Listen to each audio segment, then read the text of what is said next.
Good evening, everybody. I'm Susan Wands, and I am so thrilled to be leading this panel tonight with two of my favorite people, Sasha Graham and Lisa Yard. And I'm going to say the name of this panel because I made it up and I rue the day that I did, because it is called The Legend of the Shape-Shifting Blood Drinkers. Try saying that with a sibilant S. It's not easy.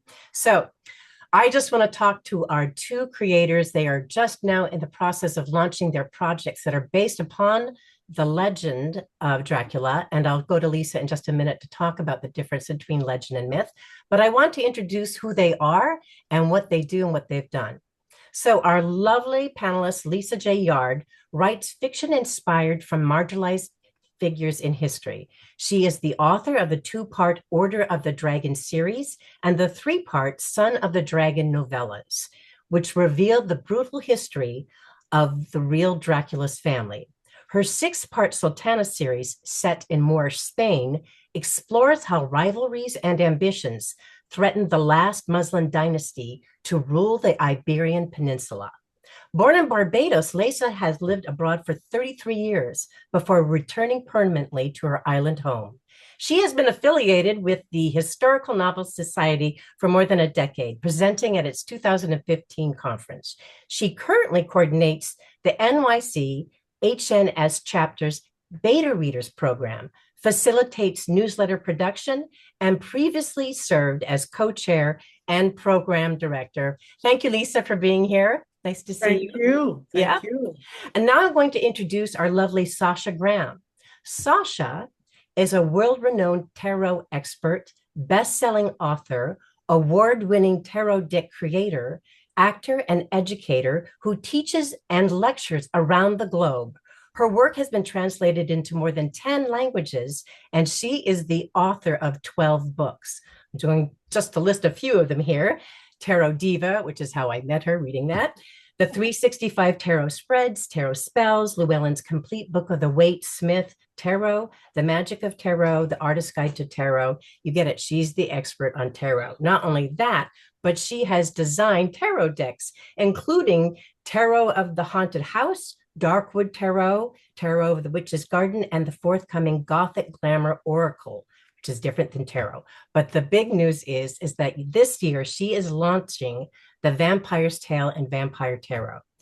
Sasha is also an indie horror film actress and the host creator of a monthly live crowdsourced, I love this part, creepy story share, which is, I think, something everybody should join in.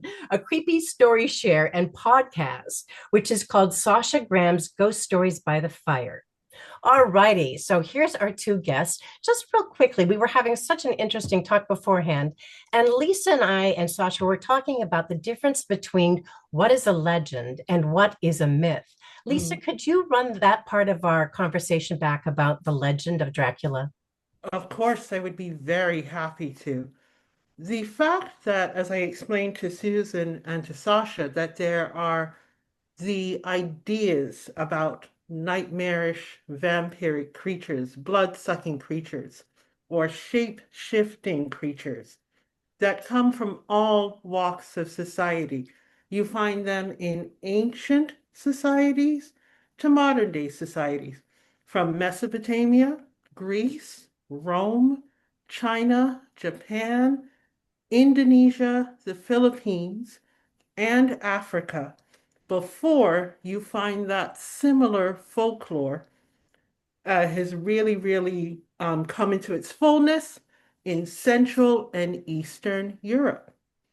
I believe that the most enduring legends that live in our society are the ones that we create to make sense of real horrors going on around us. So before there was ever a vampire that we knew of as Count Dracula, there was a man who was called Vlad the Third Dracula. He was a prince of Romania, which at the time was called Wallachia. And the truth about him is even more terrifying than the fiction that Bram Stoker created. All right, I'm going to Bram stop you just right there because we're going to get into that part in just a second. I want to back up just a little bit. I, got I it. I love the fact that Lisa has done so much research that she understands that this legend is based on a real person and it's not a myth. It's a legend of a real person that's gone forth. So let's talk about vampires in novel form. And the Mhm. very first mention of a vampire in a novel was in 1819. And this was a novel called The Vampire. It was created during the famous 1816 ghost story contest at Villa Diati, where Mary Shelley wrote Frankenstein. There was a doctor there, a Dr. John Polidori, who wrote a novella called The Vampire, and he used the traits of his own medical patient, the serial seducer Lord Byron, for this character. Now, Lord Byron sort of claimed I was actually writing it, but no, no, my friend, you were actually the subject of the seductive and ruthless personification. And this set the tone of this vampire archetype as an aristocratic, seductive, and sinister vampire. The next time a vampire appeared in print was in 1845 by somebody named John Malcolm Rymer. And God help him, the title of his vampire novel was called Varney the Vampire. Not really quite as devastating as Lord Ruthven in the other one. So it's sort of built on these characteristics of these vampires that had a seductive energy, a foreknowledge of events, an immunity to plague, inhuman strength, and the need for blood.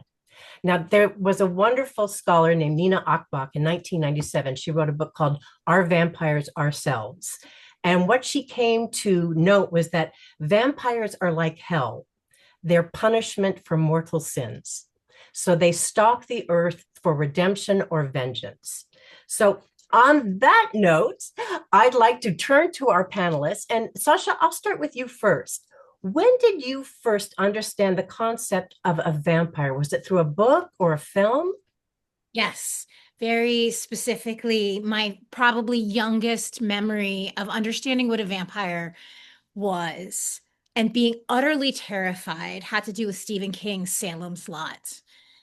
I must have been aware, or actually, I mean, probably the Count, right, on Sesame Street would have been the very first vampire I was probably ever aware of. But in terms of in popular culture and understanding that they were utter terrors, um, yeah, it was Salem's Lot, 1977, the made-for-television movie.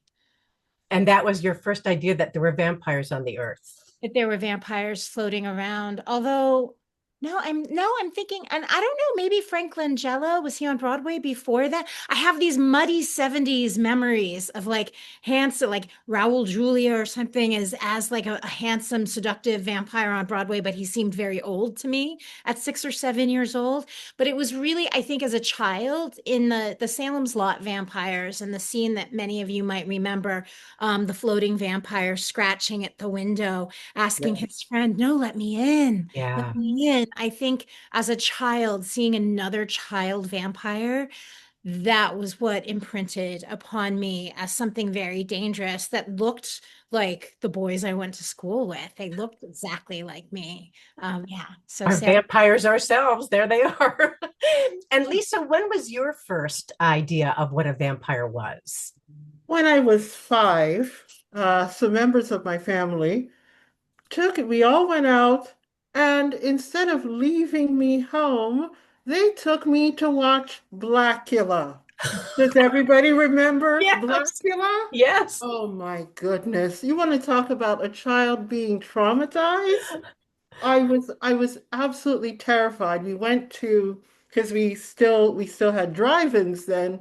We went to see this thing on, and I imagine I'm five and I'm looking at this huge screen and there's this vampire sinking his teeth into people. I was never so terrified in all my life that I actually refused to go to drive-in movies ever again. That was my first and last, and I mean it, drive-in movie.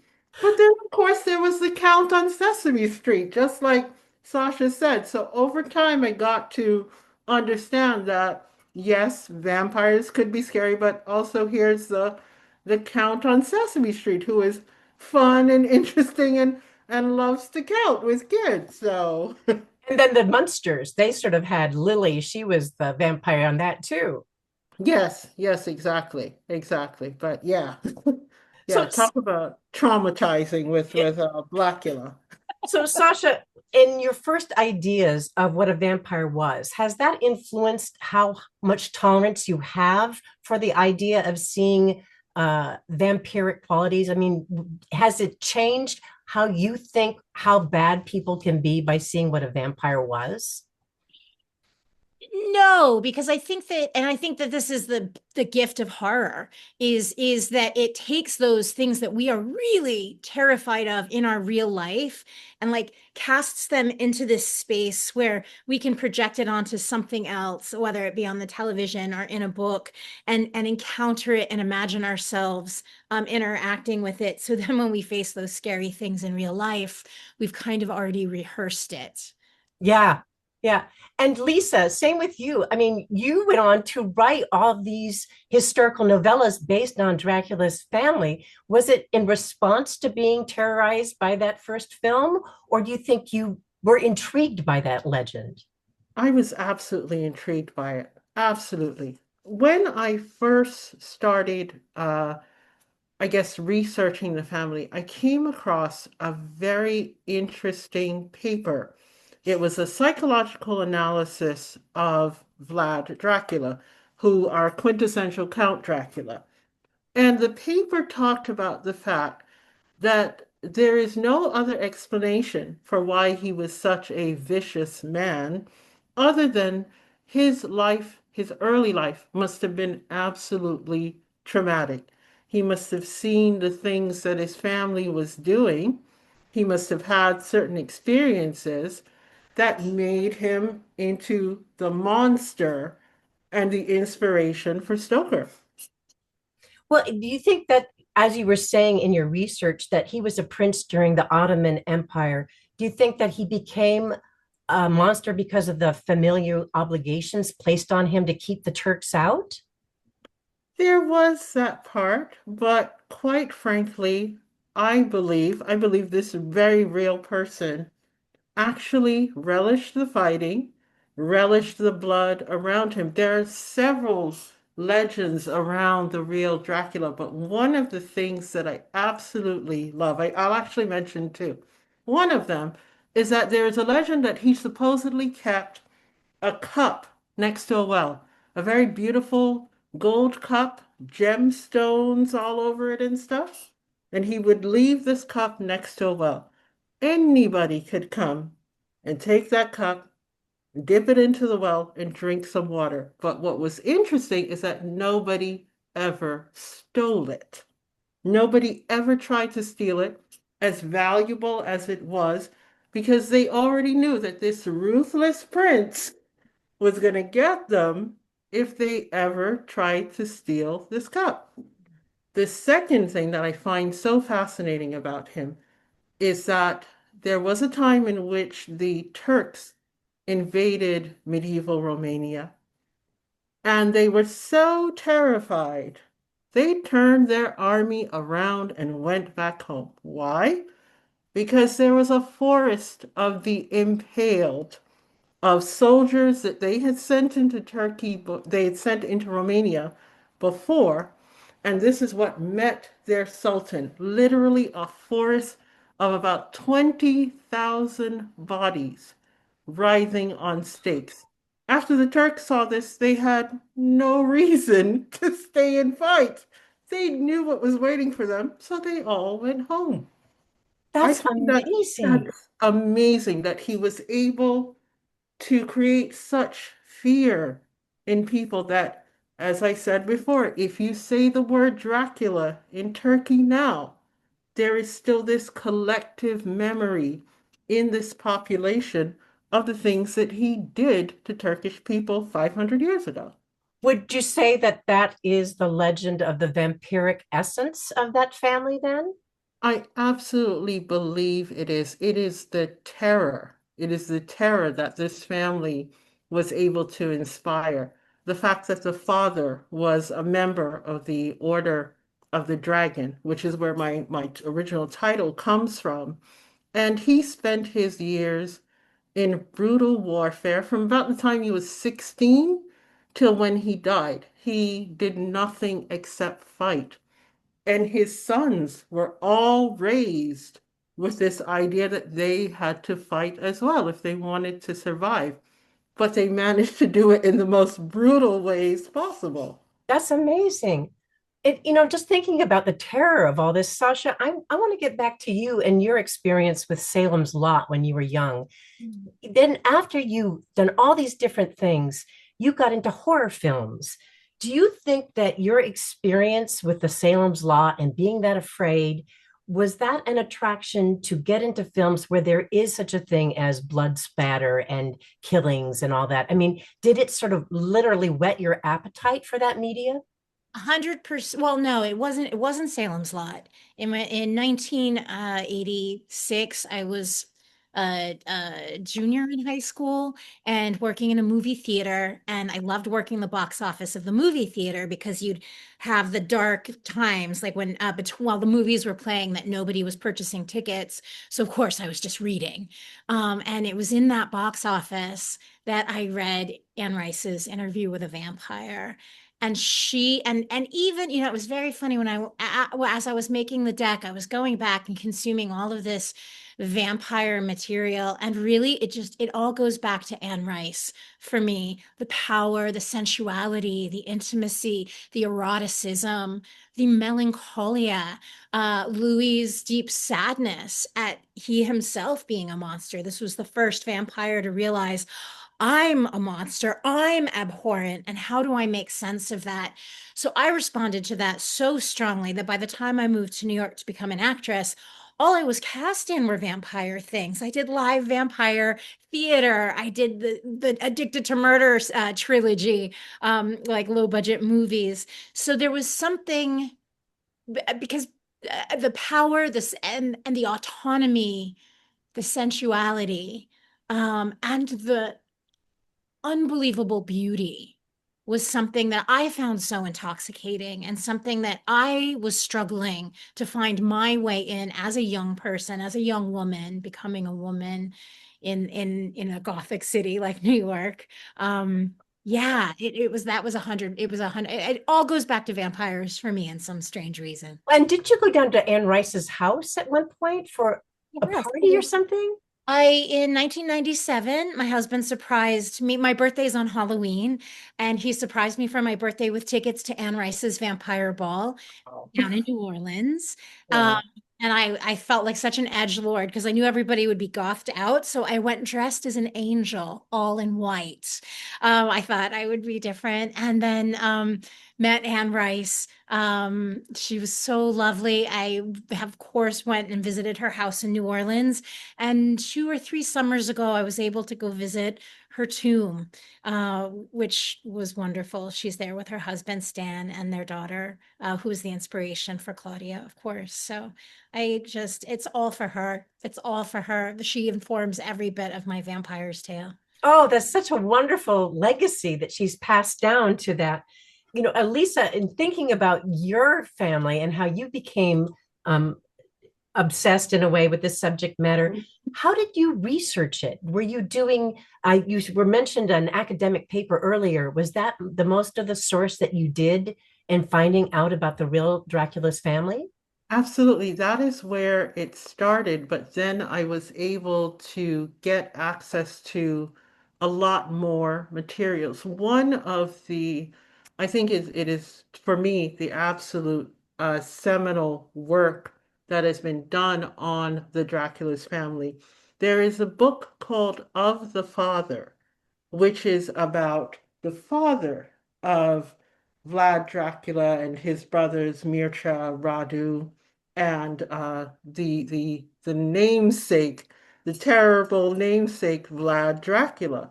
And I just want to sneak in a little nerd tidbit because I love to mention these things.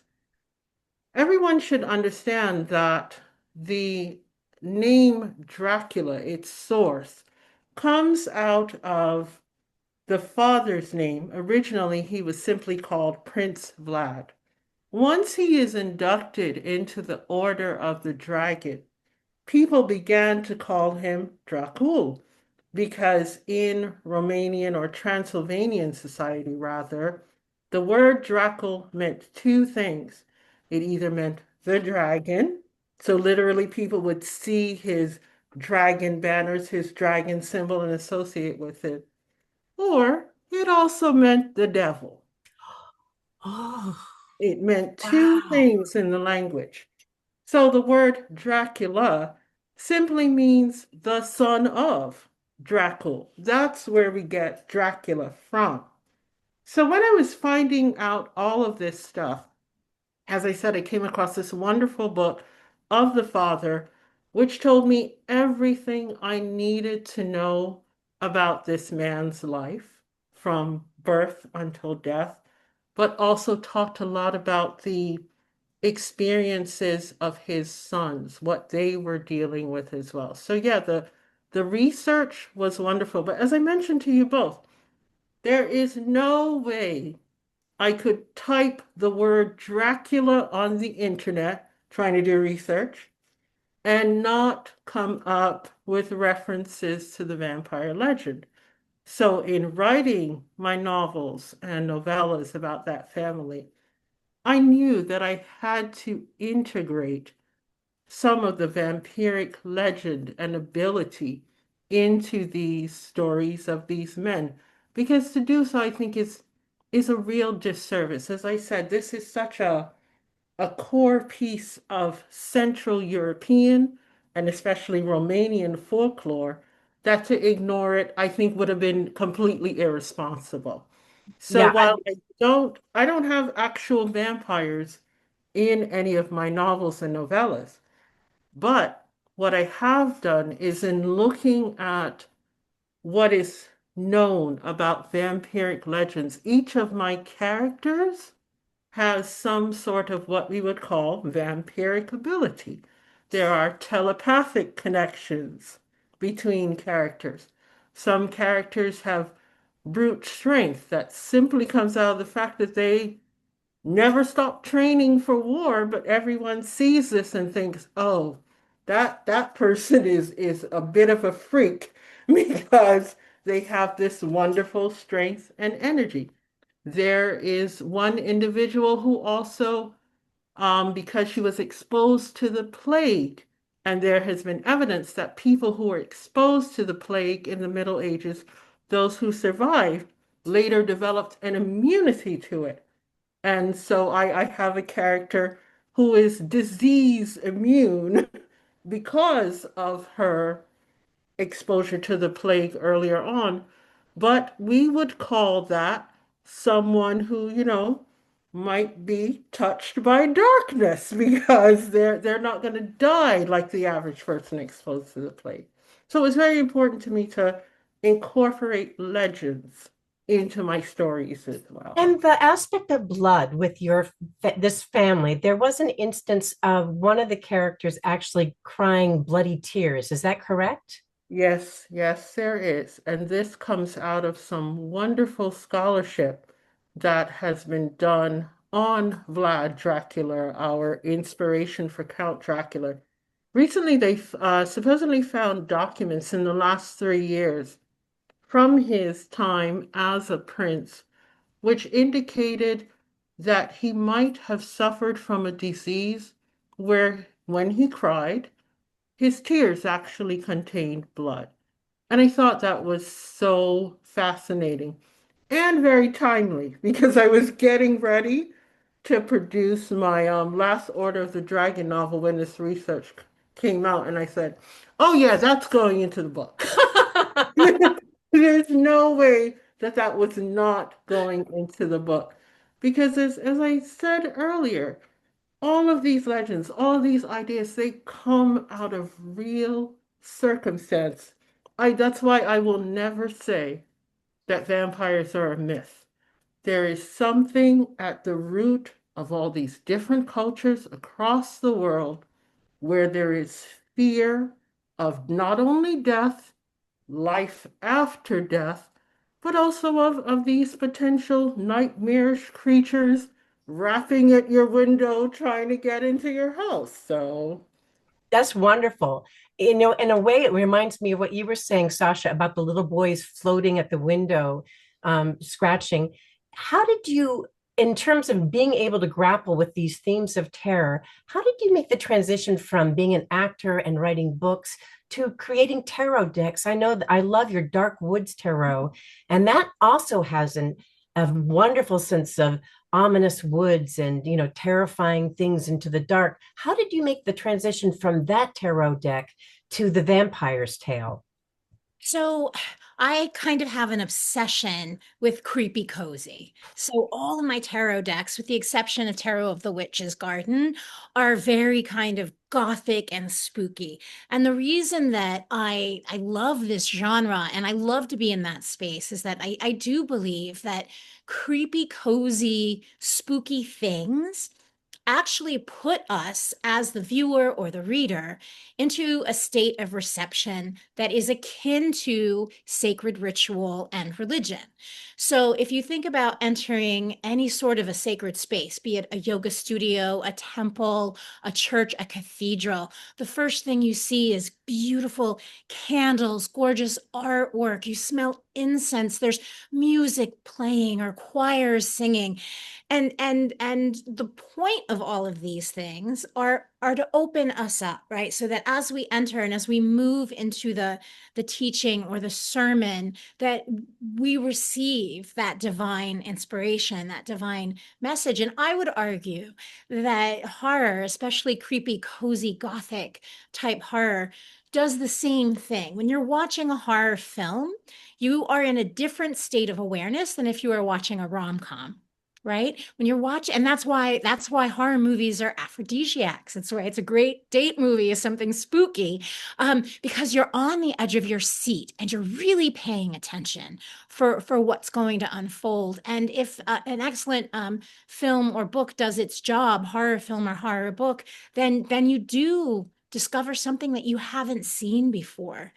And it to me, it's so this idea of seducing the senses and tarot, the nature of tarot is exactly that same thing. When we sit down to read cards for ourselves, or when we go to a tarot reader, candles, incense, red drapes, velvet, there's this heightened but dark, glamorous sense of reality. And we open ourselves up and become pliable so the reader can read us, or so that we can receive the message if we're receiving tarot for ourselves. So for me, it just made perfect sense to bring the gothic and the horrific into the tarot landscape. And yeah, it's kind of inexhaustible for me. So you're saying the adrenaline from horror movies is a great gateway drug to horror film? It's not adrenaline. No, it has to do with the state of reception that it puts Ah, you are into. And mhm. yeah, you might get an adrenaline. I mean, hopefully you get an adrenaline rush. Who doesn't like that? But it comes down to the way someone is paying attention and the way you're listening and the way that you're invested with what's unfolding before you, so that you really do get that message or get that lesson or learning. So you set your tarot decks out to be more of a journey, a structured exploration of these archetypes instead of a loose gathering. 100%. So you would my all of my tarot decks qualify as narrative tarot decks, which means it's not just a theme, it's not just like a Shakespeare deck or like a fairy deck. There is an entire universe, an entire story, and the fool is always my protagonist. So it's always the fool of any of my tarot decks is setting out on their journey through this very heightened reality world that aligns beautifully, right? Because tarot is psychological and every card are aspects of ourselves. So it's just a wonderful way to explore story and our own psychology. Oh, that's great. Speaking of that, Lisa, you've done so much work and research on the Vlad Dracul family. How do you want people to define that family after reading your books? Is there an objective that you had? You were so motivated to delve into this entire world of this family. What is it you hope that people will get from reading your books on this?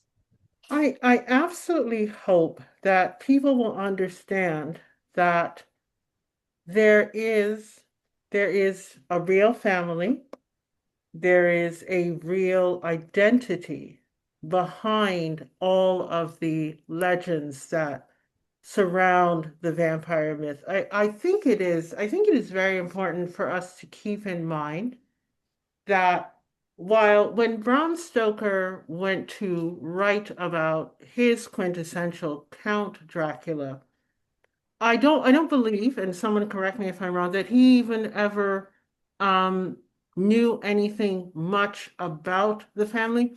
I think, is it possible that he never even went to No, Romania or he never something went to like that? Romania. He just wanted to use someone, I guess, from history who was the most murderous, villainous sort of person that he could think of for his Count Dracula. But what I find fascinating about it is that what he did for me when I first read Dracula, I actually sympathized with the vampire.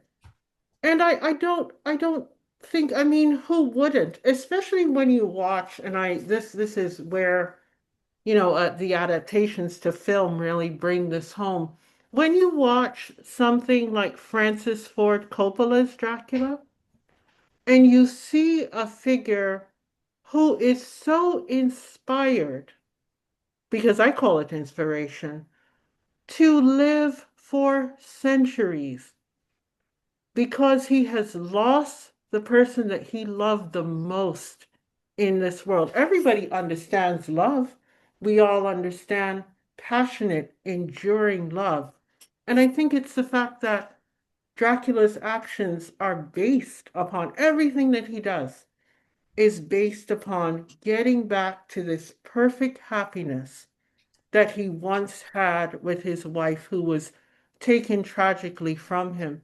I think it makes vampires actually very sympathetic characters. I loved when Sasha was talking about how in that moment where you're in a church or whatever, or having tarot read, you have to be open and receptive. Watch vampire films. Watch the moment in which a vampire bites someone on the neck. There is something, it is not just about the seduction. There is something when that person throws their head back and exposes their neck. It is becoming open, becoming receptive to what this creature might do to them. It is something that you see in practically every scene where a vampire goes to bite someone. You suddenly see the victim in the thrall of this particular moment. And it is absolutely amazing. So as I said, what I hope from that when people are looking at my novels, that they understand that this family is the root source for much of what Romanian and Eastern European society envision the vampire as, that it comes from somewhere. That's fascinating. In researching Bram Stoker for my books, he slightly had the same idea in the 1880s to 1890s that England was being infiltrated by foreigners. And so, this whole idea of Transylvania, it's way over there. I know nothing about them. I'm Mhm. never going to go there. But there's somebody over there who's so sexually alluring that he can come and prey upon our women folk. And so, in some ways, it had this very xenophobic ideas of contamination of Yes, bloodlines and sexual identity and all this sort of stuff. So, I love Bram Stoker, but I also see that he was a product of his time, yes, especially it when he was was a young all. boy growing up. He was sick, and his mother just regaled him with all these horror stories of people being buried alive during the cholera epidemic. They would be upside down in a graveyard, still alive, screaming out, but because they were contaminated, no one could touch them. So Mm. he, I mean, my body doesn't. So I remember those stories about the fear of the undead, that you're not alive. I mean, look at all we've had True Blood, we've had, Buffy the Vampire Slayer, we've had all these ideas. that you could still be cute and wear a plaid skirt and be a vampire, Yes. or you could be a disgusting corpse in the latest Nosferatu film. So it runs the gamut. But the next question that I want to ask about are these different incarnations about what for you do you see is the current day vampire? Sasha, you want to give it a try? I mean, what would you say is the incarnation in today's world of a vampire? It's a hot vampire, the sex symbol vampire. I mean, it couldn't be further away from the first the vampire movie of the Klaus Kind or was it whoever that was. Kinski. Oh, then yes, the Nosferatu. Yeah. Yeah, we've got like Eric the Vampire in True Blood. You've got, oh my God, that hottie in Vampire Diaries, of course, Twilight, right? This idea that the vampire has become a teen idol. Um, but yeah, that's popularized. Yet at the same time, if you look at vampire cinema and books, the vampires anyone. I mean, ultimately, like I feel like vampires are like celebrities. There are perfect shadow creatures. We can put all of our imaginings and on them, and they act like celebrity. They look like us. They sound like us, but they aren't us. They're like celebrity. They have this special set of rules. They're immortal. They can't go into the sunlight. They love to dance in blood clubs. They're very cool. Yeah, so they're just the perfect shadow creature, I think, for humanity. And Lisa, what would you say if you were to pinpoint someone who embodies the vampiric qualities today? Who would that be, or what kind of person would that be? I think I always think that the quintessential vampire has to have raw power, the willingness to be violent in order to maintain control, but also has to be an extraordinarily seductive person in the sense that you are able to transform people's ways of thinking and where they might have not necessarily thought one way or been willing to adapt to a particular way that they are. So I'm going to, at the risk of sounding political, say that our modern day vampires are politicians. You're not going to That's get any who pushback I here. see. That's who I see as our modern day vampires because they're able to just, hold sway and seduce people to their ways of thinking. I would personally prefer if they looked like Lestat on screen or if they looked like Eric Northman from True Blood, but you can't have everything. Well said. So, Sasha, in using this tarot deck that you created, how are you creating a new way to incorporate the dangerous archetype energy of the vampire as you use this deck? How's the process of using the vampire energy in it? No, this deck is all about inhabiting your own personal power. So tarot is always a reflection of ourselves, of the reader. And like to the point that we've been talking about tonight, nothing is more powerful than a vampire. And the interesting thing is that vampires, with all of their powers and psychic and hypnotic abilities and shape-shifting qualities, don't really have to seduce anyone. They could take it. They could just violently like Mhm. take someone and eat them or suck their blood or whatever, but they don't. They go that extra mile of there it's because there's this element of desire, right? And so no, so my the vampires in my deck are a reflection of how we are all immortal in one way or another, even if it's just energetically. My vampires are primarily female in the deck. It is a female love story, although it goes all over the place. It is a female protagonist, a vampire who discovers that she's half human and half vampire. And so it's very much about how we hold our power when we come, like how when we become the adult, when we become the one who is in charge, how do we wield that? Do we become the monster like Mm.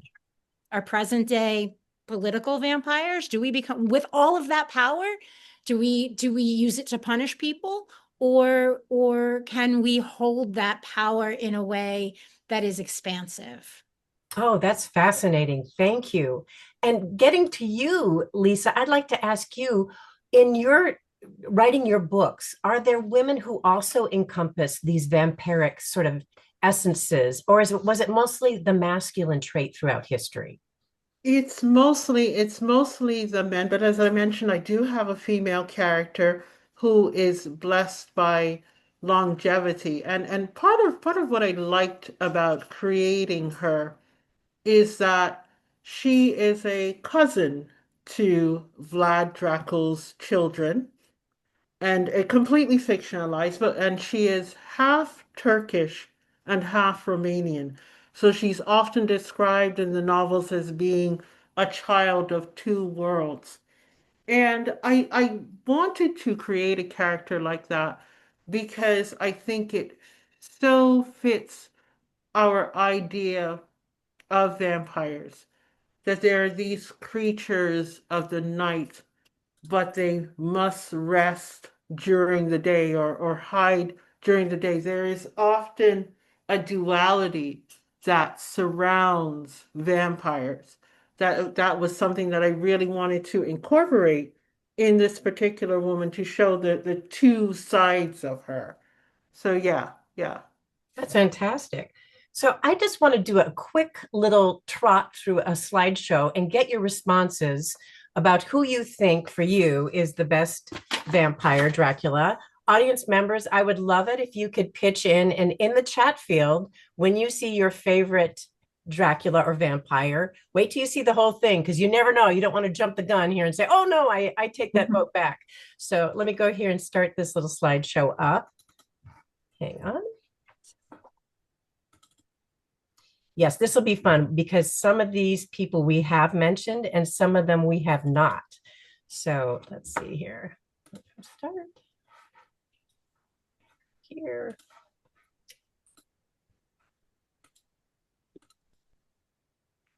All right.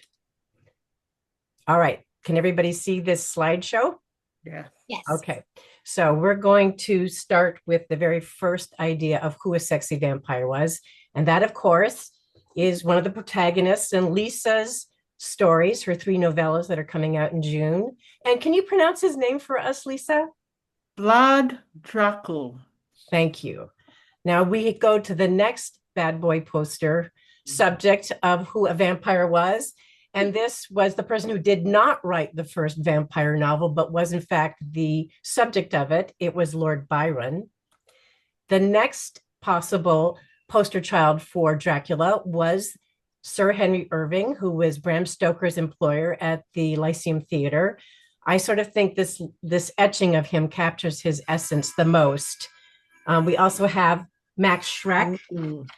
He was in the very first silent film that was illegally done without Bram's permission. His wife Florence spent years tracking it down.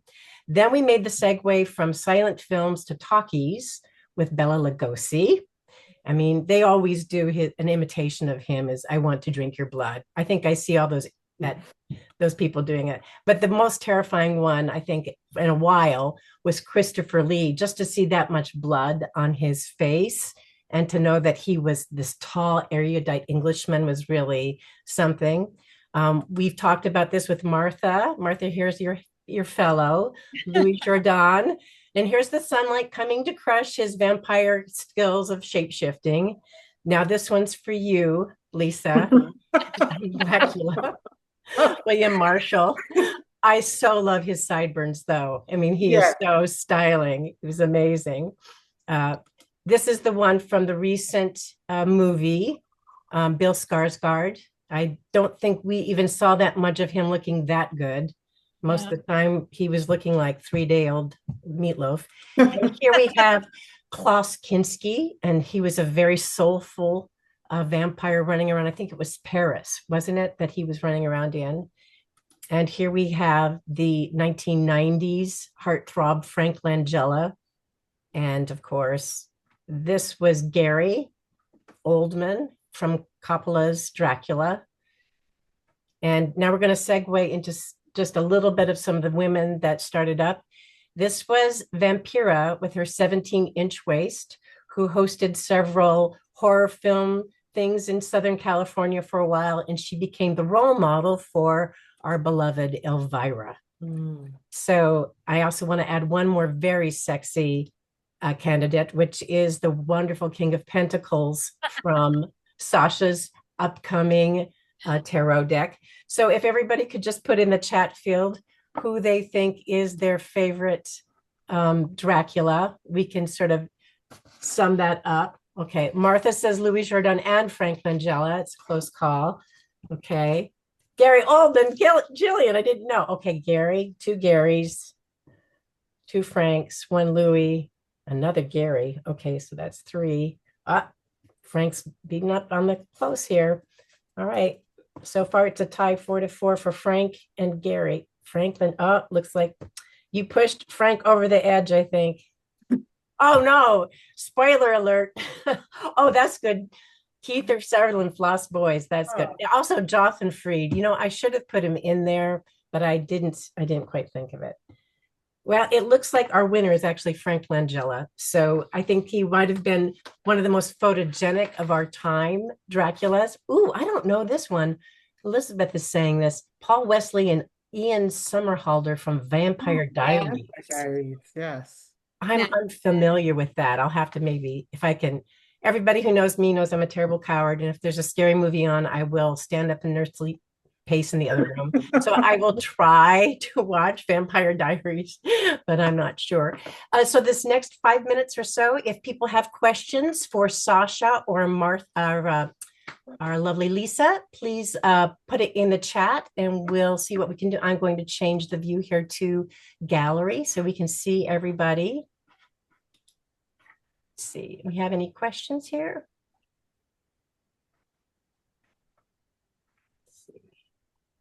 So I'm also putting in the chat the images of their works that are coming out. Sasha, when is your tarot and your book coming out? September 10th of this year. Yeah, And September 10th, but it's available for pre-order now. And I'll just say really quickly for anybody who purchases tarot decks, there's a real issue with bootleg decks on the market. So right now, during the pre-order is the one time you are guaranteed to get the official deck and not a copy that someone else has made of it. So yeah. and would the best way be to pre-order it through your website? Yeah, you can go to my website. It has all of the places where you can purchase it. And I can tell you straight away that Thrift Books has The Vampire's Tale for $8 less than Amazon for about $20 right now. So I'd say go get it at Thrift Books. Okay, I just put in your website so people can discover that. And Lisa, can you give us the timeline of when your 3 novella books are coming out about the Yeah, Dracula family? they will be out in June. Right now they're going through the beta reader process, but they will be all out in June. All 3 novellas about the sons of Vlad Dracula. Fantastic. I'm going to put your website in here as well. We also have a wonderful question here from Heather before we leave. So let me get to that. Heather has asked, let me just do this real quick here. Heather has asked, as our storytelling tends to lean towards our classic monsters when the Western world is in strife, like Dracula, Frankenstein, werewolves, how do you see that evolution in our more modern world? So, what would you say to that, Sasha? Looking at that question, the current movie, The Bride, immediately, right? Am I saying the right thing? Yes, Liz Gyllenhaal, Yeah, Maggie Gyllenhaal. Gyllenhaal. Yeah, Um, I don't know. I feel like a more feminist brunt, and then I think that like how do I see the more modern evolution? I mean, I imagine it'll become technological and AI based, right? Like what could be more vampiric than something that's already gobbled up everything that you've Mhm. ever put online, and then uses it kind of against you, like the tech people are already doing. So yeah, I don't know. Um, that's a good mix of science fiction, which is science, and the horror of having science taking over yeah. our issues. Lisa, what would you think about that? I actually agree with Sasha. I think that's exactly where we're headed. And in some ways, we are already approaching it and treating it as if we are a potential a vampire's victim already in thrall of this. We've already surrendered. We frankly already surrendered to it. So that's I absolutely agree with Sasha. Yep. That's what's going to happen. You know what's so interesting is sometimes when I'm running these Zoom calls, I feel like I'm also buying into the vampiric technology. You know, I'm using technology as a vampire in a way to infiltrate people's consciousness. I always try to say I'm trying to be Glenda the Good Witch and not the red shoes under the house. But here we have a question from Jillian. We rarely see ambition of vampires to take over the world. We usually see them in isolation. Why do you think that is? An interesting example is recently seen in the movie Sinners. Have you guys seen Sinners yet? Yes, of What, course. Yeah. Lisa, Yeah. what did you think, Lisa? I thought it was absolutely brilliant, but I will say that there is actually a previous incarnation of I guess that attempt in True Blood, where we saw the vampires sort of go mainstreamed into society, and all of a sudden it wasn't hidden anymore. And I think part of the allure for us as human beings thinking about vampire is we like this concept of the hidden, of the seductive that suddenly comes out of the darkness, not to necessarily to attack us, but to seduce us, to open us up to another kind of identity, another way of living. I loved the concept of sinners, of this idea of creating a tribe of vampires, I suppose, obviously through very violent means, because again, part of the allure of the vampire is to stay in the shadow. What do you do with a creature that you consider monstrous and maybe monstrous when it actually also has ambitions to not just not just to live in the world openly and freely, but to actually dictate the world. That is a very fascinating concept that I thought True Blood first explored, and then Sinners touched on it. Very cool. Question, Jillian. Thank you. And Sasha, what's your response to that? Yeah, I would agree with everything that you just stated, Lisa. And the thing that leaps to mind, just in regard to Sinners particularly, and something that that film did so well, and so many vampire films and stories do this, and it speaks to probably our most ancient primal fear, which was about getting through the night. Like if you can make it through the night and once that sun rises, everything will be okay.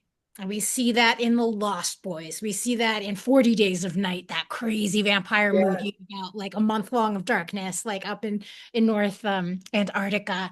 This idea that, and it's very metaphorical for like the literal dark that to your point, Lisa, earlier, thousands of years ago, you could wake up and find that you were married to a brand new Viking. What?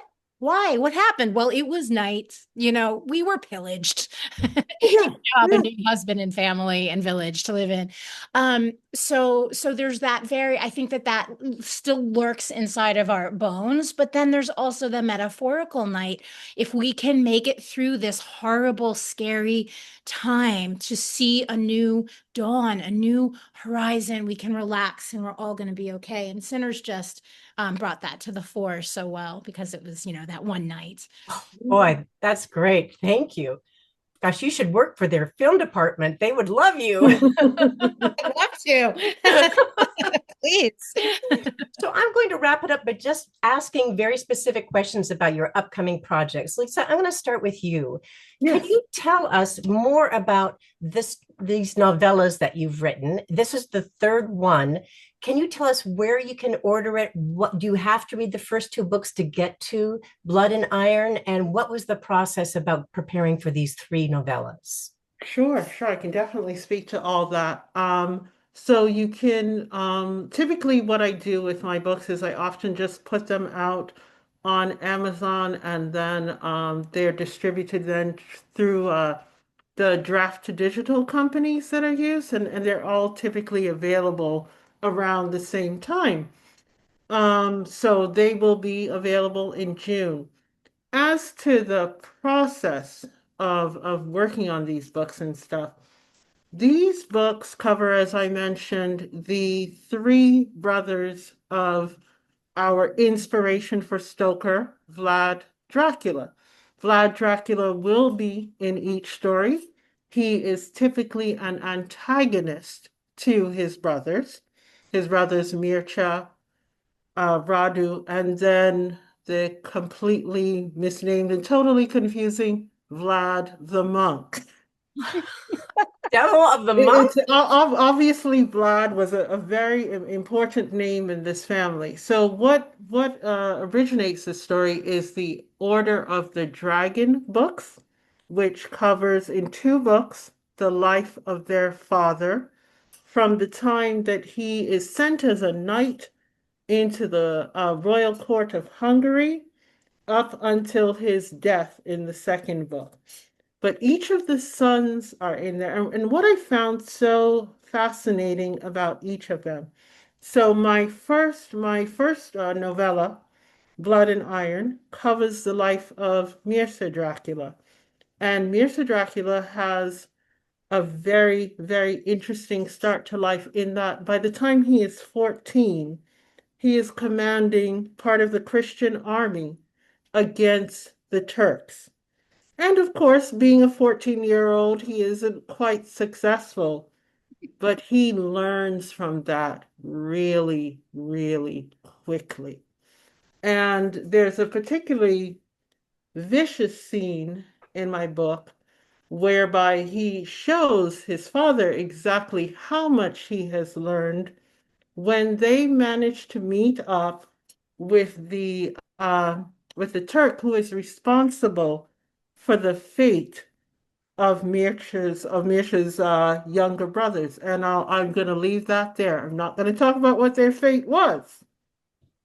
And he has this absolutely brutal scene in which he shows his father how much he has learned about becoming a commander, such that he takes over the complete decimation of the remaining Turkic soldiers. And he shows his father that he has learned to be as vicious and as violent as history accords him. The two other stories cover the life of Radu and the younger Vlad Dracula when they are taken by the Turks and the ways in which they learn to navigate that. Then we have the final story, which is called, hang on one second, which is called Cross and Crescent. That story covers the life of the eldest child of Vlad Dracula, who was called Vlad the Monk. He was raised in a monastery, kept away from power, but there is a moment in his life where he realizes that in order to keep his family from being considered to be the worst creatures ever put on this earth, he must now step in and guide the family towards their rightful future. So I leave it up to readers to find out about his story, but much of Mirza and Radu and Vlad Dracula's stories are already quite known throughout history. Vlad the monk is less known. This sounds fascinating. Thank you, Lisa. Thank you. And Sasha, I want to talk to you a little bit about these two projects that we have listed for you tonight. One is about your tarot, and the other one is the book. Can you tell us about both of those? The book Yeah. that comes along. Yes. Yes, yes. This is, I believe, the first tarot deck that I know of that the guidebook, which is full color over 200 pages, is a standalone book on its own. So it's not a guide of how to read tarot. It is the story of why the fool has actually created this deck. Yeah, so it goes through her first person perspective of not only escaping the attic castle where she was imprisoned since she was 8 years old and accidentally killed her mother, but to when she breaks out and breaks free and then moves through this world that she's never explored, meeting all of the characters, then discovering that she is indeed half human, half vampire, that she's initiated into a vampire coven and then goes out to explore the four worlds of the vampire. So for the suit of cups, I have vampire mermaids because the suit of cups are water. We have the desert vampires in the world of fire. So it's, I mean, it very much sounds right. Like a fantasy book, and then of course the court cards are like the kings, the queen, the royal family of each of the kingdoms, the four suits. But yeah, it's really an adventure. It's more than a tarot deck, and my hope is that the readers will see themselves reflected in her story, because we've all been up against it. Fantastic. And who is the publisher for this? Llewellyn Worldwide. And you've done other projects with them, yes? Yeah, I published, with the exception of Tarot of the Haunted House, all of my and most of my books come out through Llewellyn Worldwide. They're wonderful. They always do beautiful work with the overseas rights. So a lot of my tarot decks wind up being translated, and like Tarot of the Witch's Garden is now being distributed throughout all of Latin America. We've got a wonderful Spanish overseas person who's putting that out. So yeah, it's fun to watch them kind of grow and really go out into the world. They're global. Well, the pre-sales for your tarot deck were like in the top five, right?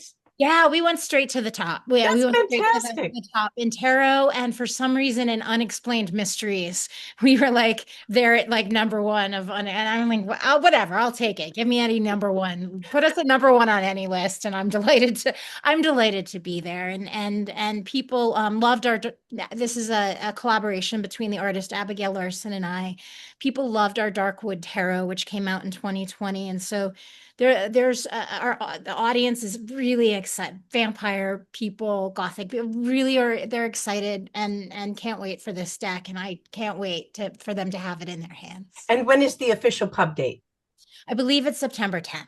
Oh, great. So we've got time to be lured in. We got time, and I'll be going on tour with it. I'll be doing signings. I kick off at Forbidden Planet in New York City on Broadway, I think on September 12th. And as you know, Susan, I'll be taking it over to the UK as well. So I might be at a bookstore near you. Fantastic. Well, Lisa, you might be back in the States this fall. Maybe we'll have a book event for you with the Yes, New York City chapter of the Historical Novel Society. yes, I will be there. Excellent. Well, I just want to thank our fantastic panelists. A nice round of applause. You guys were fantastic. Thank you. Wonderful insights, research. I appreciate your gifts so much.